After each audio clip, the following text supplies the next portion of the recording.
అంటే మీ చిన్నతనం గురించి మాట్లాడుకుంటే కనుక ఆ చైల్డ్‌హుడ్ అంటేనే అందంగా ఉంటుంది. అది ఎలా ఉన్నా తి మధురంగా ఉంటుంది.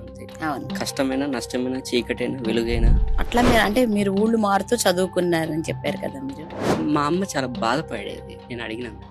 అదే. అంటే పిల్లలు నోరు తెరిచి అడిగినప్పుడు తల్లులు అవును. ఇవ్వలేకపోయాం అనే బాధ ఉంటది గదా! అంటే ఎప్పుడు గూడా నేను వెళ్ళే దారిలో ఎప్పుడూ అడ్డుకోలేదు.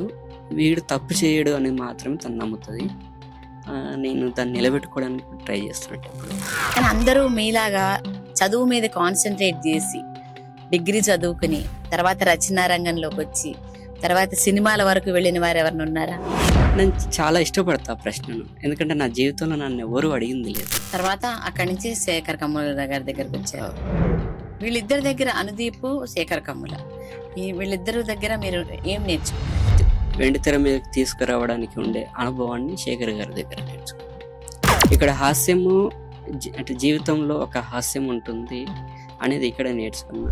జీవితాన్ని ఒక మానవీయంగా, ఒక సున్నితత్వంతో, ఒక హృదయంగా చెప్పడం ఎలా అనేది శేఖర్ గారి దగ్గర నేర్చుకున్నాను. ఇంకా ఈ సినిమా క్రూలో మీకు హీరో ధనుష్ కానీ, రష్మిక మన్ కానీ, అంటే వీళ్ళ నుంచి కూడా, అంటే వీళ్ళు మీకు దగ్గరగా చూస్తుంటారు కదా, అసలు కన్నార్పకుండా చూస్తూ ఉండిపోతాం. మనం చేయాల్సిన పని ఏదో మర్చిపోతుంటాం. అంత గొప్ప అసలు యాక్టింగ్.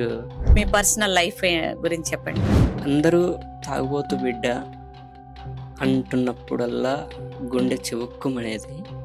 కానీ గాయం మానవచ్చు, కానీ తల మీద ఉండే ఘాటు ఎప్పుడు గుర్తు చేస్తుంది నేను ఒక తాగుబోతు బిడ్డనని.